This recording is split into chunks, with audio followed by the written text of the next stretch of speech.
3-4 रोज बाद रात को शिमर फौज की एक चौकी में बैठा 2 नौमर लड़कों का रक्स देख रहा था। ईरान के शाही दरबारों में ऐसे लड़कों का रक्स मकबूल था जिनके जिस्म लड़कियों की तरह दिलकश, गुदाज और लचकदार होते थे। उन्हें ऐसा लिबास पहनाया जाता था जिसमें वो नीम उरियां लगते थे। शिमर शाही खानदान का फर्द था। उस रात ये 2 लड़के उसने अपने सिपाहियों के लिए बुलाए थे। शराब का दौर चल रहा था। सिपाही चीख चीख कर दाद दे रहे थे। शराब में बदमस्त होकर 2-3 सिपाहियों ने भी लड़कों के साथ ही नाचना शुरू कर दिया। शिमर के हुक्म पर इन सिपाहियों को दूसरे सिपाही उठाकर चौकी से बाहर फेंक आए। ये चौकी छोटा सा एक कला था, लेकिन उसके दरवाजे रात को भी खुले रहते थे। ईरानियों को किसी दुश्मन के हमले का खतरा नहीं था। वो अपने आप को नाकाबिले तस्खीर समझते थे। रक्स जब अपने उरूज को पहुंचा और शराब का नशा शिमर और उसके सिपाहियों के दिमाग को माऊफ करने लगा, तो सनसनाता हुआ एक तीर आया जो शिमर की गर्दन में एक तरफ से लगा और उसकी नोक दूसरी तरफ से बाहर निकल गई। शिमर दोनों हाथ अपनी गर्दन पर रख कर उठा। सिपाहियों में हड़बौंग मच गई। वो सब शिमर के गिर्द इकट्ठे हो गए। 3-4 और तीर आए। 3-4 चीखें सुनाई दी। फिर उन ईरानियों पर जैसे कयामत टूट पड़ी। उन्हें संभलने का मौका ही न मिला और वो कटने लगे। उनमें से जो भागकर दरवाजों की तरफ गए वो दरवाजों में कट गए। चौकी वालों को कहीं से भी मदद नहीं मिल सकी थी। किसी भी दरवाजे से कोई बाहर नहीं निकल सकता था। उन्हें हथियार उठाने की तो मोहलत ही नहीं मिली थी। इस हमले में जो बच गए वो जमीन पर लेट गए। ये एक तूफान था या बगुला जो गैर मुतवक्के तौर पर आया और जब गुजर गया तो अपने साथ वो तमाम मालो दौलत जो उस चौकी में था ले गया। पीछे लाशें रह गईं, या तड़पते हुए जख्मी, या वो अच्छे भले ईरानी सिपाही जो जान बचाने के लिए लाशों और जख्मियों में लेट गए थे। सुबह हुई। मुसलमान खेतों और बागों में काम करने के लिए घरों से निकल रहे थे कि घुड़सवार ईरानी फौज ने उनकी बस्ती को घेरे में ले लिया। दूसरी चौकी को उस वक्त उस चौकी पर हमले की इत्तला मिली थी। जब हमला आवर अपना काम करके बहुत दूर निकल गए थे, मुसलमानों को काम पर जाने से रोक लिया गया। ईरानी फौजियों ने मर्दों को अलग इकट्ठा करके खड़ा कर दिया और उनके घरों से औरतों को बाहर निकालकर मर्दों से दूर खड़ा रहने का हुक्म दिया। फौज उनके घरों में घुस गई और इस तरह तलाशी ली जैसे उनके मकानों के फर्श भी खोद कर देखे हों। उन्हें किसी घर से ऐसी कोई चीज न मिली जो शक पैदा करती। अलबत्ता सिपाहियों को अपने काम की जो चीजें नजर आईं वो उन्होंने उठा ली। फिर उन्होंने औरतों और मर्दों को इकट्ठा खड़ा करके उन्हें धमकियां दी। मुसलमानों के साथ ये सलूक उनके लिए नया नहीं था। किसी न किसी बहाने उनके घरों की तलाशी होती रहती थी। उसके बाद उन्हें इसी तरह की धमकियां मिलती थीं। लेकिन अब ईरानियों को माकूल बहाना मिला था। रात उबला की एक मजाफाती चौकी पर बहुत से आदमियों ने शबखून मारा। एक ईरानी कमांडर ने मुसलमानों से कहा, हमारा एक कमांडर और 60 सिपाही मारे गए और बहुत से जख्मी हुए हैं। अगर तुम में कोई मर्द या औरत इस गिरोह के किसी एक आदमी को भी पकड़वाएगा उसे इनाम मिलेगा। नकद इनाम के अलावा उसे इस फसल का आधा हिस्सा मिलेगा। उसने सब पर निगाह दौड़ाई और पूछा, एक दूसरे को देखकर बताओ कि तुम में कौन गैर हाजिर है। सब ने इधर उधर देखा, लेकिन वो ये नहीं देख रहे थे कि कौन गैर हाजिर है। उनकी निगाहें खुद्दाम को ढूंढ रही थी। वो 3-4 दिनों से बस्ती से गायब था। सबने देखा कि खुद्दाम वहां मौजूद था। सबने सुकून की सांस ली। फिर बहुत सी आवाजें उठी कि कोई भी गैर हाजिर नहीं। ईरानी फौजियों के जाने के बाद जिन्हें मालूम था कि खुद्दाम 3-4 रोज से गायब रहा है, वो बारी बारी उससे पूछने लगे कि वो कहाँ चला गया था। मैं शिमर के डर से भाग गया था। खुद्दाम ने हर किसी को यही जवाब दिया। उसके बाप ने सबको बताया था कि खुद्दाम गुज़श्ता रात के पिछले पहर आया था।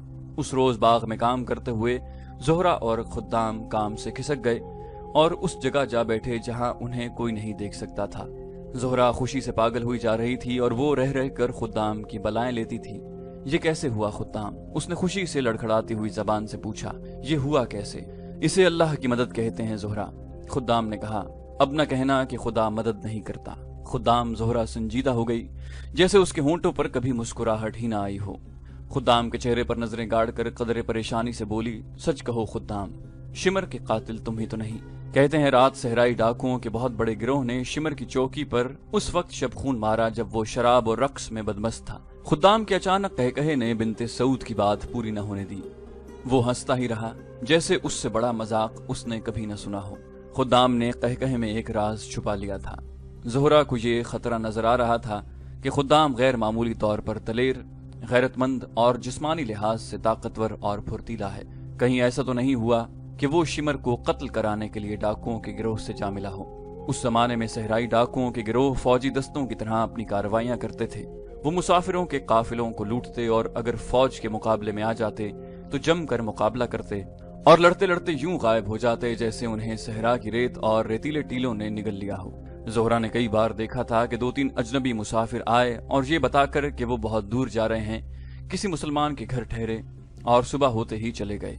खुद्दाम और उस जैसे 3-4 नौजवान ज्यादा वक्त उनके साथ गुजारते और उनके जाने के बाद ये नौजवान पुरस्कार सी सरगर्मियों में मसरूफ हो जाते।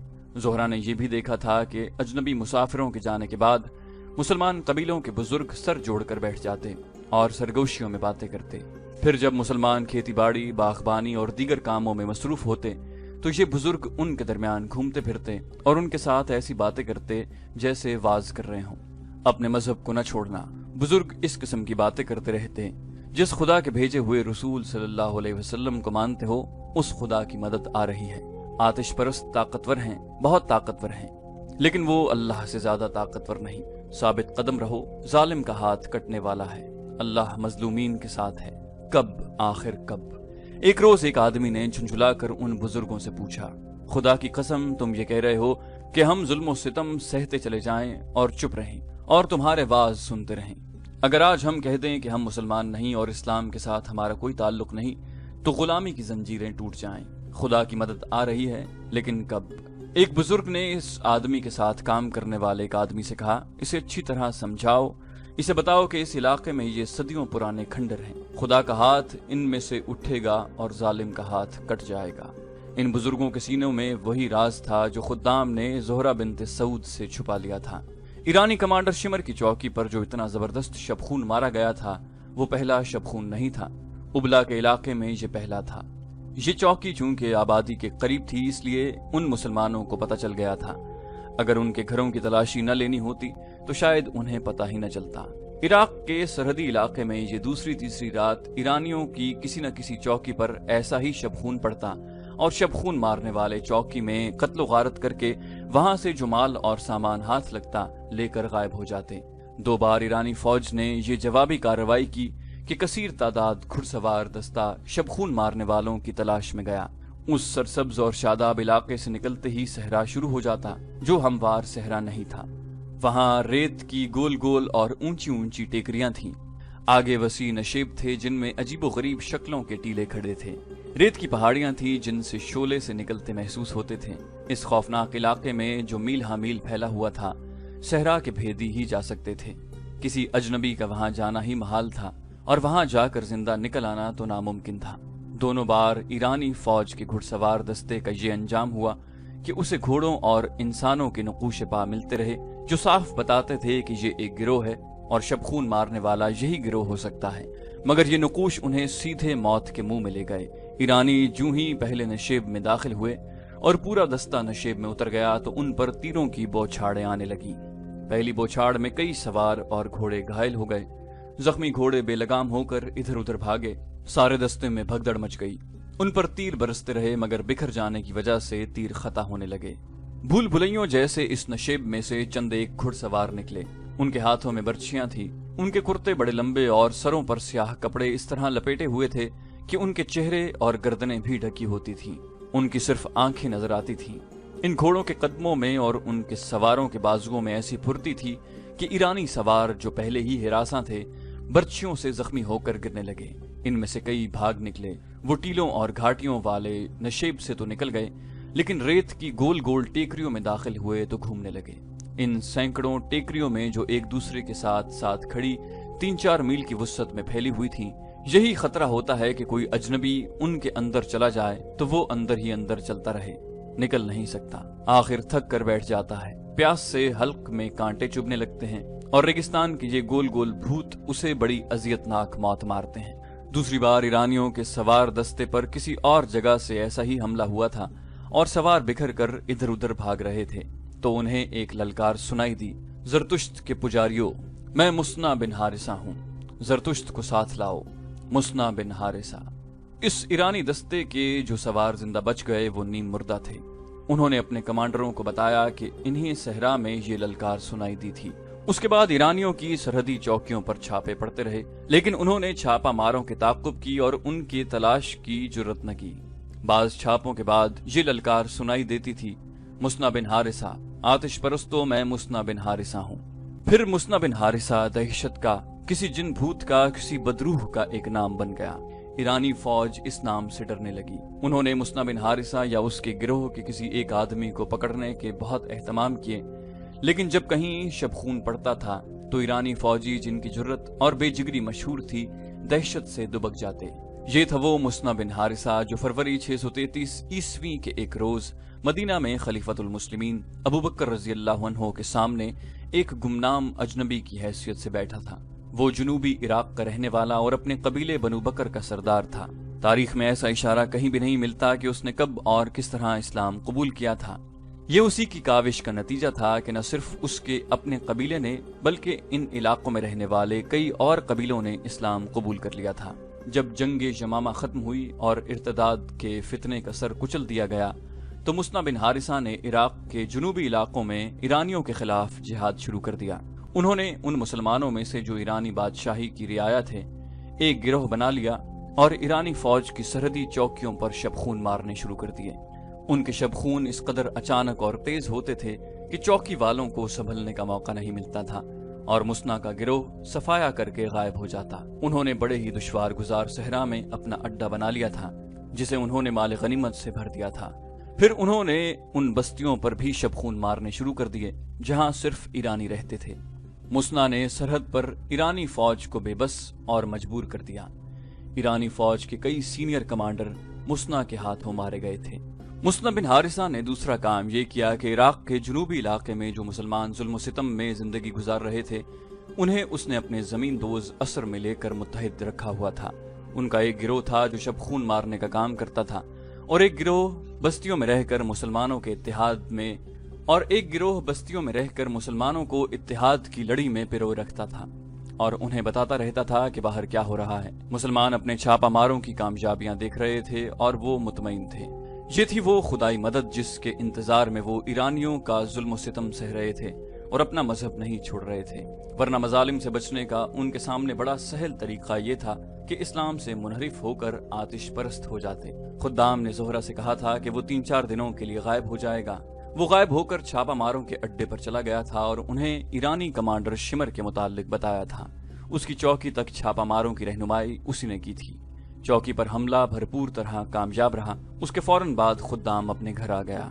मुस्ना बिन हारिसा ने अमीरुल मोमिनीन अबू बकर रज़ियल्लाहु अन्हु को तफसील से बताया कि उन्होंने खलीज फारिस के साहिल के साथ साथ और इराक के जुनूबी इलाके में किस तरह अरबी मुसलमानों के कबीलों को अपने असर में लिया और उन्हें इस्लाम पर कायम रखकर उन्हें जमी दोज महाज पर जमा किया।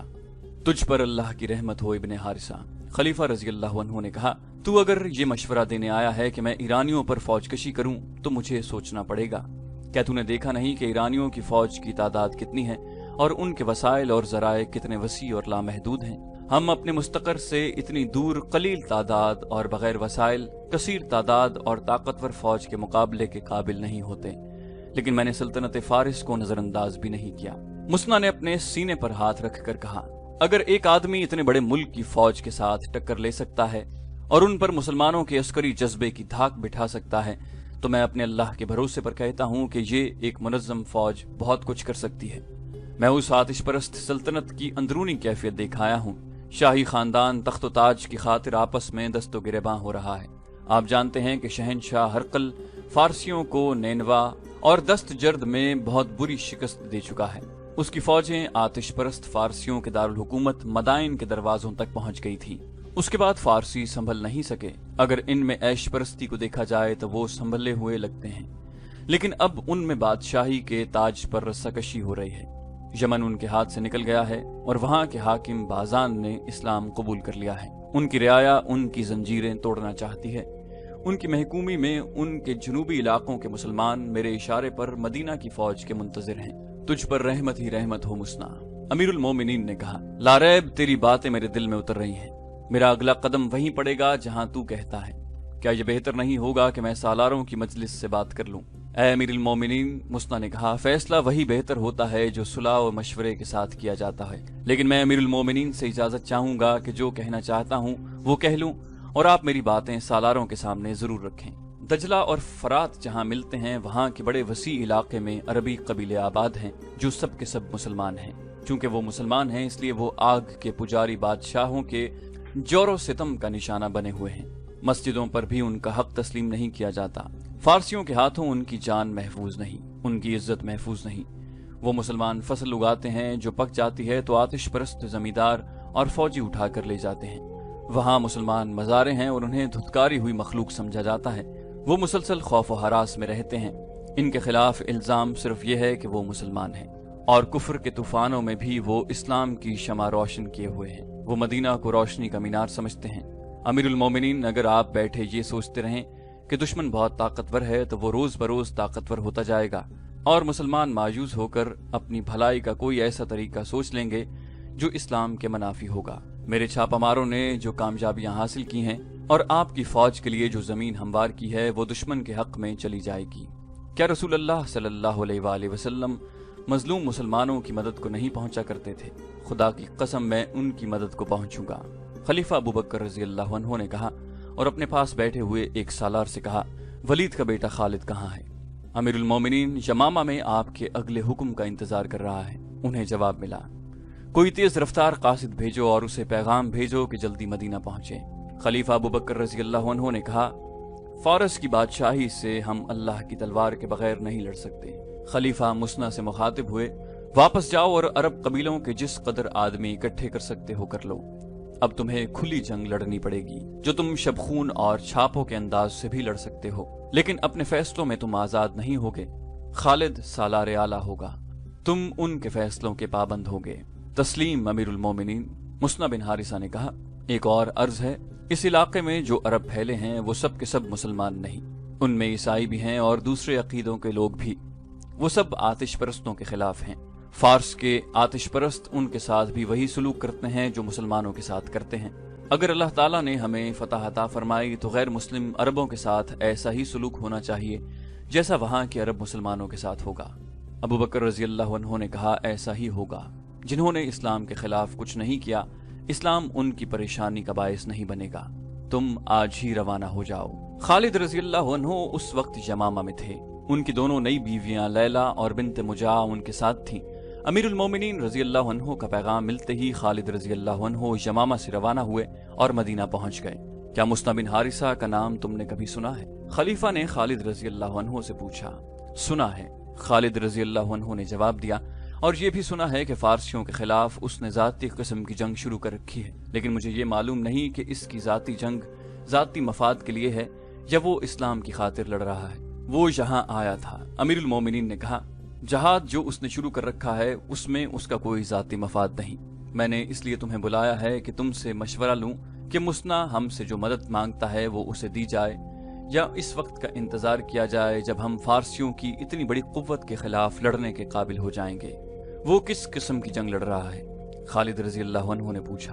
अमीरुल मोमिनीन ने खालिद रज़ी अल्लाह अन्हु को पूरी तफसील से बताया कि मुसना शबखून की नौयत की जंग लड़ रहा है और इस वक्त तक वो कितनी कामयाबियां हासिल कर चुका है। उसकी सबसे बड़ी कामयाबी तो ये है खालिद, खलीफा ने कहा, कि उसने जरतुश्तों के महकूम मुसलमानों को मुत्तहिद रखा हुआ है और उनमें ऐसा जज्बा पैदा किया है कि उन्होंने जरतुश्तों के जुल्म सितम में अपने सीनों में इस्लाम को जिंदा रखा हुआ है। उबला और इराक के दूसरे इलाकों में जहां मुसलमान आबाद हैं, वो फारसियों के गैर इंसानी तशद्दुद का निशाना बने हुए हैं। इन हालात में अपने अकीदों को सीने से लगाए रखना बेमानी सा बन जाता है। वो मुसलमान सिर्फ इतना कह दें कि मदीना और इस्लाम से उनका कोई ताल्लुक नहीं, तो उनके सारे मसाइब खत्म हो जाएं। ये मुसना और उसके चंद एक साथियों का कमाल है कि उन्होंने इन हालात में भी वहां के मुसलमानों को इस्लाम से मुनहरिफ होने नहीं दिया। इसके अलावा उन्हें अपने अकीदे का इतना पक्का बना रखा है कि वो जरतुश्तों के खिलाफ जमींदोज कार्रवाइयों में मसरूफ रहते हैं। अमीरुल मोमिनीन खालिद रज़ी अल्लाह अन्हु ने कहा, मुसना ने कुछ किया है या नहीं किया, मुसलमान की हैसियत है। मुसलमान की हैसियत से हम पर यह फर्ज आयद होता है कि जो मुसलमान गैर मुस्लिमों के चौरो सितम का निशाना बने हुए हैं उनकी मदद को पहुंचें। क्या तुम ये मशवरा देते हो कि हम ईरानियों से टक्कर ले लें? खलीफा ने पूछा। हाँ अमीरुल मोमिनीन, खालिद रज़ी अल्लाह अन्हु ने कहा, टक्कर क्यों न ली जाए। यहाँ तो सूरत हाल कुछ और है। जैसा कि आपने बताया कि मुसना ने वहाँ कुछ कामयाबियां हासिल कर ली हैं और उसने हमारे हमले के लिए राह हमवार कर दी है। शबखून और छापे मारने वाले इतना ही कर सकते हैं जितना मुसना ने किया है। वो किसी इलाके पर कब्जा नहीं कर सकते। قبضہ کرنا منظم لشکر کا کام ہے۔ یہ کام ہمیں ہر قیمت پر کرنا چاہیے۔ اگر ہم نے مسنا کی کامیابیوں کو آگے نہ بڑھایا تو اس کے دو نقصان ہوں گے، ایک یہ کہ یہ کامیابیاں ضائع ہو جائیں گی، اور دوسرے یہ کہ زرتشت مسنا اور تمام مسلمانوں سے بہت برا انتقام لیں گے۔ اس کے علاوہ فارسی دلیر ہو جائیں گے۔ جیسا کہ مسنا نے آپ کو بتایا ہے کہ اس نے ایرانیوں کو اس قدر نقصان پہنچایا ہے کہ ان کے حوصلے مجروح ہو گئے ہیں۔ اگر انہیں دم لینے کا موقع دے دیا جائے تو وہ اپنے محکوم مسلمانوں کو قتل کریں گے، اور اس خطرے کو ختم کر کے وہ اس سرحدی علاقے کو پہلے سے زیادہ مضبوط کر لیں گے۔ اپنے علاقوں کو محفوظ کرنے کے لیے وہ اپنی سرحد کے باہر کے علاقوں پر بھی قابض ہو سکتے ہیں۔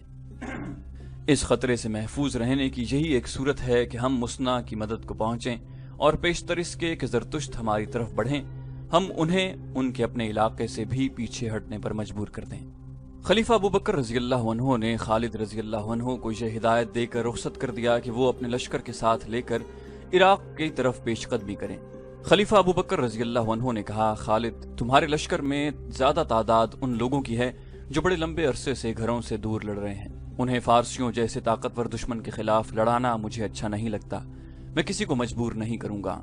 بہتر صورت یہ ہوگی کہ تم رضاکاروں کی ایک فوج بناؤ، اس میں ایسے آدمیوں کو رکھو جو مرتدین کے خلاف لڑ چکے ہیں۔ تمہارے ساتھ کچھ ایسے آدمی بھی ہوں گے جو مرتدین کے ساتھ تھے۔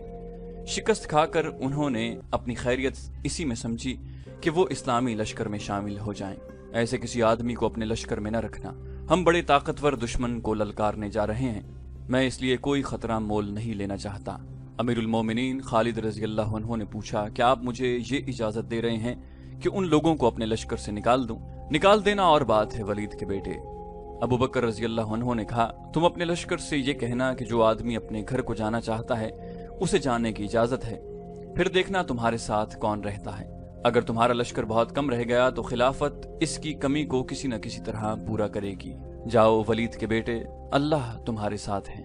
خلیفہ ابوبکر رضی اللہ عنہ عزم اور ایمان کے پکے تھے۔ انہوں نے عراق پر حملے کا جو فیصلہ کیا تھا اس پر وہ ہر حال میں ہر قیمت پر پورا عمل کرنا چاہتے تھے۔ خالد رضی اللہ عنہ تو چاہتے ہی یہی تھے کہ انہیں لڑنے کا موقع ملتا رہے۔ انہوں نے خلیفہ کے ارادے کو اور زیادہ پختہ کر دیا۔ عراق کے اس علاقے میں جہاں دجلہ اور فرات ملتے ہیں مسلمانوں کی بستیاں تھیں۔ یہ مسلمان مجبوری اور مظلومیت کی زندگی گزار رہے تھے۔ اب وہاں کی صورتحال یہ ہو گئی کہ وہ پہلے کی طرح مظلوم اور مقہور رہے، جیسے وہ چلتی پھرتی لاشیں ہوں۔ لیکن ان کے گھروں میں ایسی سرگرمی شروع ہو گئی کہ وہ چھپ چھپ کر برچیاں اور کمان بنانے لگے۔ انہیں مثنہ بن حارثہ کی طرف سے جو پیغام ملتا تھا وہ سرگوشیوں میں گھر گھر پہنچ جاتا تھا۔ مثنہ کے چھاپا ماروں نے عراق کی سرحد سے دور ایک دشوار گزار علاقے میں اپنا اڈا بنا رکھا تھا۔ برچیاں اور تیر و کمان جو گھروں میں چوری چھپے تیار ہوتے تھے وہ رات کی تاریکی میں اس اڈے تک پہنچ جاتے تھے۔ بستیوں سے جوان آدمی بھی غائب ہونے لگے۔ ایرانیوں کی سرحدی چوکیوں پر ان کے فوجی قافلوں پر مسلمانوں کے شب خون پہلے سے زیادہ ہو گئے۔ یہ مسلمان درپردہ ایک فوج کی صورت میں منظم ہو رہے تھے اور اس فوج کی نفری بڑھتی جا رہی تھی۔ یمامہ میں خالد رضی اللہ عنہ کی فوج میں صورتحال اس کے الٹ ہو گئی۔ خالد رضی اللہ عنہ نے جب اپنی فوج میں جا کر یہ اعلان کیا کہ جو کوئی اپنے گھر کو واپس جانا چاہتا ہے وہ جا سکتا ہے تو اس کے 10,000 نفری کے لشکر میں صرف 2,000 آدمی رہ گئے۔ 8,000 آدمی مدینہ کو روانہ ہو گئے۔ خالد رضی اللہ عنہ نے خلیفہ کے نام پیغام لکھا جس میں انہوں نے لکھا کہ ان کے پاس صرف 2,000 کی نفری رہ گئی ہے۔ خالد رضی اللہ عنہ نے زور دے کر لکھا کہ انہیں فوری طور پر کمک کی ضرورت ہے۔ امیر المومنین ابوبکر رضی اللہ عنہ اپنی مجلس میں بیٹھے تھے۔ خالد رضی اللہ عنہ کے قاصد نے انہیں خالد رضی اللہ عنہ کا تحریری پیغام دیا۔ خلیفہ نے یہ خط بلند آواز سے پڑھنا شروع کر دیا۔ اس سے ان کا مقصد یہ تھا کہ مجلس میں ان کے جو مشیر اور دیگر افراد بیٹھے ہیں وہ سن لیں تاکہ کوئی مشورہ دے سکیں۔ ایک مشیر نے کہا، امیر المومنین، خالد کے لیے کمک بہت جلدی چلی جانی چاہیے۔ 2,000 نفری سے زرتشتیوں کے خلاف لڑائی کی سوچی بھی نہیں جا سکتی۔ قعقاع بن عمر کو بلاؤ۔ امیر المومنین نے حکم دیا۔ تھوڑی دیر بعد گٹھے ہوئے جسم کا ایک قداور نوجوان خلیفہ کے سامنے آن کھڑا ہوا۔ قعقاع امیر المومنین نے اس نوجوان سے کہا، خالد کو کمک کی ضرورت ہے، تیاری کرو اور فوراً یمامہ پہنچو اور اس سے کہو کہ میں ہوں تمہاری کمک۔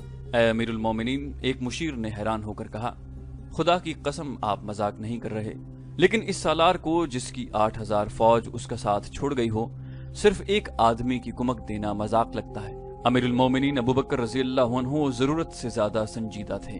उन्होंने काका बिन अमर को सर से पांव तक देखा और सुकून की आह लेकर बोले, मुजाहिदीन के जिस लश्कर में काका जैसा जवान होगा वो लश्कर शिकस्त नहीं खाएगा। काका रजी अल्लाह अन्हु घोड़े पर सवार हुए और मदीना से निकल गए।